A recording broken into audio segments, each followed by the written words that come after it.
Hey, everybody, and welcome to part two of lecture number two, the early 20th century. Um, so, we're going to talk about a few things here. It's probably not going to be incredibly long, but I do want to make sure that, we got to keep these key terms in mind as you're doing this. There's only three on this lecture, so setting you guys up for success by limiting those key terms for you. What we have that happens as we're continuing on, we've had the stuff in Russia, okay? Russia problems, what have you. After World War One, we start to see a transition in Europe away from monarchies, away from having a king with absolute power and things like that, and we start to see a rise of republican democracies. Now, of course, when you think monarchy, you might think of England, right? They have had Queen Elizabeth for a really long time. Now they have King Charles for who knows how much longer. But the English monarchy, the Queen doesn't really have, the King and Queen don't really have real power. It lies within Parliament. It is a constitutional monarchy that has laws and rules and a Parliament that acts like our Congress, essentially. But throughout Europe, you're going to, there's still kings, there's still a king of Norway and things like that. But you're going to see a decline in those. And there's going to be a really hard time in transition here that's really going to be exasperated when we get to the Great Depression here in just a little bit. But these Republican democracies, what is a good way to explain this? You have countries that have been ruled by monarchies.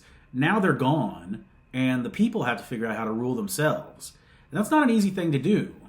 Here in America, we had the ability to learn how to rule ourselves during our colonial period. But these countries are going to struggle with that. And you have to remember that after World War I, Europe is a mess. I mean, over here in America, we're going to have the 1920s, a decade of prosperity. Europe's having to rebuild. People have lost their jobs. You have all the war wounded. People have gone blind, lost limbs. Entire towns, young male populations are wiped out. It's a really challenging period. Now, no more is that going to be evident than in Germany, where the group that comes in is called the Weimar Republic, and they're going to be in power through the 1920s, but have so many issues, especially once the Great Depression hits, that's going to see the rise of Adolf Hitler and fascism in Germany. Down in Italy, they try to mess with this Republican democracy, and it fades. And in 1922, Benito Mussolini, nicknamed Il Duce, rises to power. He's a dictator in Italy. So this power vacuum that exists outside of World War One is going to really create issues throughout Europe, and there's going to be a lot of fighting in these countries. Now, not necessarily armed conflict, although that will happen, but no one really knows how to deal with it. It's uncharted territory. And it's this period, in this interwar period, that you see the rise of fascism. Over in Spain, for instance, the King of Spain is gone. You have the rise of Franco, another dictator, a man who in the 30s Hitler will help in the early 1930s by giving him weapons and things like that. So it's really quite devastating to see this transition throughout Europe. Now, as we move on to the arts, because, this is world history, we need to talk about the arts a little bit. And there's no squeaking yet. The cat and the dog are fighting, though. So, we have what is called modernism in the arts. Now, I don't want you to get confused here, because if you look up modernism, you might get what we call modernism from the late 1800s, and that modernism is not what we're talking about. That modernism was basically industries taking over, we're all doomed, etc. When I talk about this modernism, I'm talking a little bit more about a experimental phase of the arts, and a part of this is going to be driven a rejection toward authority. We're going to throw the rules out the window, but also a rejection of Victorian values. Now, when I say Victorian values, what does that mean? If we go back to the late 1800s, the reign of Queen Victoria issued in what was known as the Victorian era. Very proper, but also very focused on, industrialism, and again, this sort of idea that you have a lot in life, you have a place in life, life's not that great. Now you're going to see people experimenting with it. Now, I don't expect you to necessarily know all these things, but you should probably remember at least one example. And probably the easiest example to remember is Pablo Picasso. People look at Picasso paintings, and he's practicing what is known as Cubism. And they go, what in the world is this? This makes no sense to me. It's all over the place. This was experimentation. It was going outside of this sort of cut and prim and proper, things. It's experimental is what it is. And it's not only in this, you have futurism, looking an eye toward the future, expressionism, again, a type of art form that is, being, well, it's in the name, expressive. Showing emotion in art is really quite amazing. Classical music still reigns supreme in Europe. Over in America, it's a little bit different story.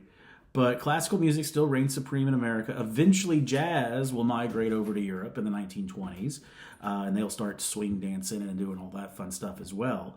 But Stravinsky, The Rite of Spring, go listen to it. You'll get a feel of what that's looking like. But I want to go past just, the old dodgy paintings and music. And let's talk about movies. I mean, this is the period where movies become a thing. You get to go and watch moving pictures on a screen. And there are all sorts of amazing films that come out. Now, to us today might be a little bit dreary because they're going to be silent for the most part. But I challenge you to do this. Go on YouTube and look up Metropolis. Look up the trailer for Metropolis. And watch that trailer, and you will. It's very weird.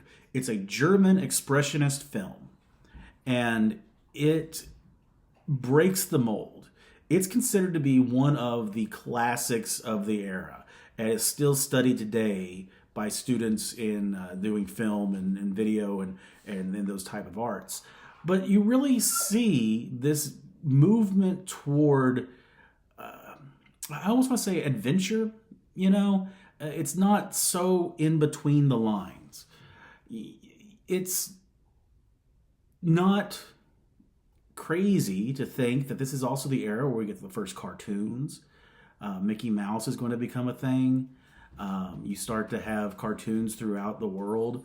Cartoons started as something that would show before a movie.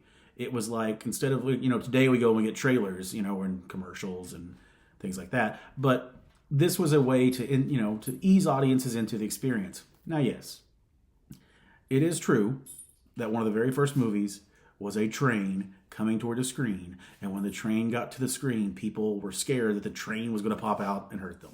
That is a true story. But, this is all part of this modernization of this period. Again, I can't overstate. You have so many new amazing things. Electricity, cars, planes, telephones, radios, just bursting on the scene. And people are fascinated by them. You also have horrible things. Advancements in weapons. Advancements in biological warfare. And you have the rise, continued nationalism. And you have, just these fascist movements that are going to spring up throughout Europe. Overseas, in Japan, continues to be very militarized. Africa continues to be exploited by European nations. The colonies were not given up after World War I. They didn't listen to Woodrow Wilson. Latin America, just kind of giving you the whole world purview here. Latin America is kind of a joke. In Mexico, they were cycling through presidents through this period and lots of assassinations and everything else. So it is a bit of a mess. In the world of psychology, we have Sigmund Freud. Now, Sigmund Freud, what is about Sigmund Freud?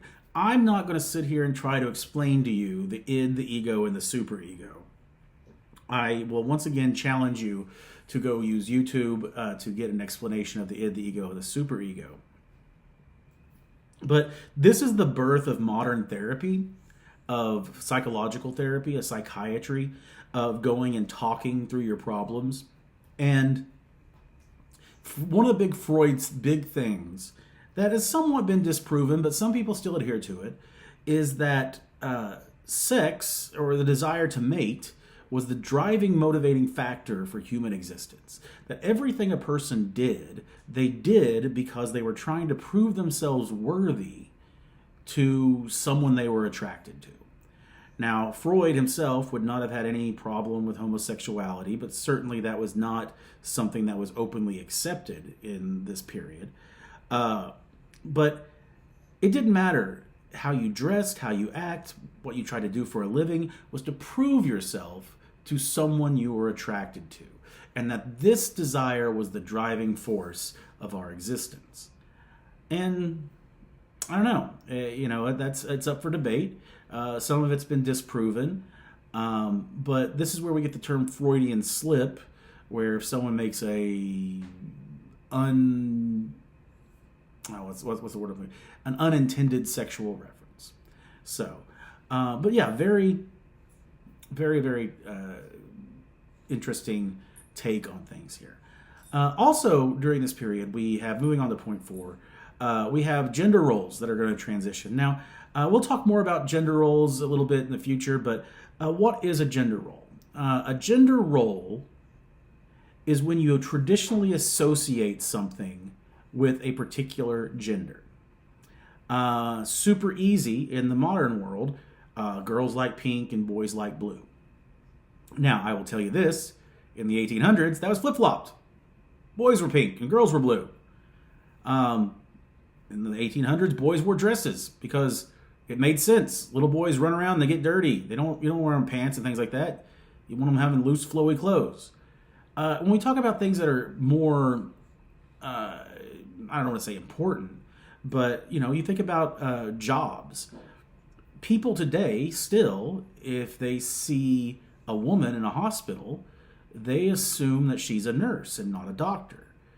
And the same thing goes for men. They assume he's a doctor and not a nurse. These are gender roles. We've prescribed them. Men like trucks and guns. Women like, I don't know. We know these to be challenged, and there's no real universal thing. People like what they like. But they're going to start to be challenged in this period. World War I did a lot of that because women were in the workforce. In the 1920s, women are going to challenge cultural norms, one, by cutting their hair, wearing more practical clothing, the Victorian era, the corsets, the flowing dresses, the petticoats, all that stuff is going to start to go away. And you're going to have a much more modernized look, not so much now, but I think it was probably the mid-2010s or maybe early 2010s that this sort of 20s style flapper culture, the new woman, she dared to show her legs, she dares to be out in public by herself. This is going to change how people view women. Now, the reality of it is, and I say this about a lot of things, if you watch reels from the 1920s, the news is going to talk about flappers.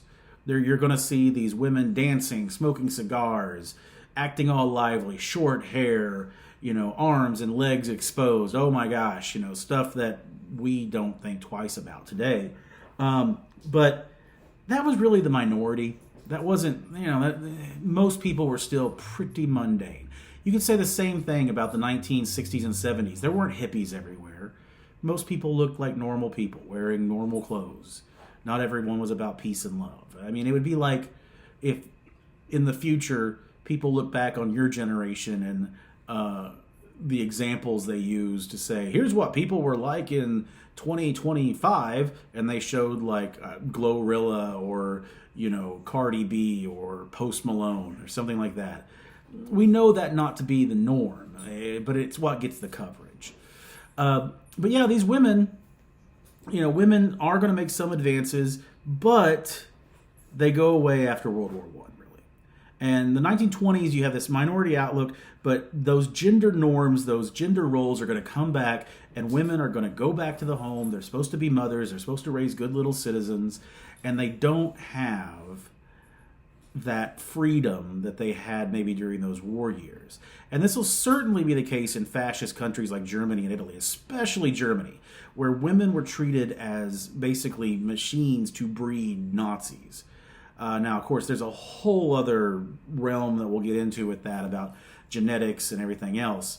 But there is a backlash. And every time in human history that things progress, there's almost inevitably a backlash against it, and you take a step back. It's almost like you take, there's an old song where you take 2 steps forward and 1 step back, right? And that's definitely going to happen after the war. In America, in the 1920s, you're going to have this flapper culture. The same thing's going to happen and throughout most of Western Europe. Japan is still going to be very militarized. China is still struggling to find its place in the world. And so certainly there are a very lack of women's rights in many of those countries throughout the globe. Well, the big thing that happens at the end of the 1920s is the Great Depression. In 1929, we have the great stock market crash. And the impact of the Great Depression cannot be overstated. It devastates economies. Now, in Europe, they are trying to rebuild throughout the 1920s. They're already having a tough time. In America, there is lots of unsafe investment going on. I'm going to get a little bit here into the nuts and bolts about this to explain it. Throughout the 1920s, you have all these developments. Like I said, a radio for your home. The equivalency today would be about like $2,000. Now, obviously, then it was much less money, but the equivalency. So people didn't have $2,000 to spend on a radio. And so they would buy it on credit. Now, not credit like a credit card. Credit cards don't come about until the 1950s. But they would buy things on credit and installment buy. So you would pay a little bit every month toward it. And this was all well and good while people were making money and could make payments. The other problem was they were doing the same thing with stocks by buying on margin, where I'll just give you a very simple numbers. Here's a stock. Let's say it's a stock in the Acme company. And this stock costs $10. I don't have $10. I've got $1. My broker, which oftentimes was a bank, which is another big problem, would say, you know what? We'll sell you the stock. Give us $1. This stock is going to go up in price because the stock market kept going up and up and up and up and up and up. And when that stock reaches $20, you've paid for your stock and you've made $1. It's a win-win. We get our money, you get your money. And again, it's because the stock market kept going up and up and up and up and up. The problem was the stock market kept going up and up and up and up and up because of illegal practices. Massive bankers like J.P. Morgan, people that would go on to form these huge banks like Citibank, Chase Bank, all this stuff, they would dump millions of dollars into the stock market anytime it started to decline. And so people thought the stock market was an easy bet. You're never going to lose money in it. But that wasn't the case. And there were a few hiccups along the way, but it really hit in October of 1929. And it started slowly, but then it kept snowballing, and people kept selling stocks, and they kept selling stocks, and they kept selling stocks. And stocks are just like any other product. The more of them that are out there, the less they're worth. So all of a sudden, instead of making money on your stocks, you were losing money on your stocks. Now, why is this important? People had invested their entire fortunes, their entire savings in the stock market. Now these people have no money. Well, that then means they can't make their payments to the stores that they owe. There is a story of a boat that left England earlier that week with several millionaires on board. And by the time they reached New York, they were poor. They had lost it all. In New York, it's not a myth. People lost their fortunes and jumped out of windows, killing themselves. Guys would just try to sell their car for whatever they could get. This Great Depression hits the United States. At one point, nearly 26% of Americans could not find a job. Well, all this has ramifications. We talked about the globalization. This was going to impact Europe. America had been helping Europe a little bit. But all of a sudden, banks start to fail throughout Europe. People can't get jobs. There's no money in the banks. There's hyperinflation. In Germany, for instance, this is just this is not an exact number, but a loaf of bread might cost 1 Deutschmark in the morning and cost 1,000,000 Deutschmarks by the afternoon. Money was pointless. And this is going to lead to havoc, because one of the worst things a country can have is a bunch of unemployed young men who have no money and are looking to blame someone. And in Germany, Hitler is going to use that to his advantage. In Italy, Benito Mussolini is going to use that to his advantage. He's going to blame people. He's going to enlist these people in the army, give them a job, and they're going to follow him. Now, the impact of the Great Depression cannot be overstated. I mean, it is a massive downturn in the global economy. When there's no money to be had, there's no trade. And when there's no trade, every country suffers. And we didn't know what to do about it. And it's going to take World War II to end the Great Depression. Well, I know that's not the best, most uplifting story to end this lecture on. So, with that being said, I appreciate you guys watching these lectures. There will be one supplemental video to watch as well.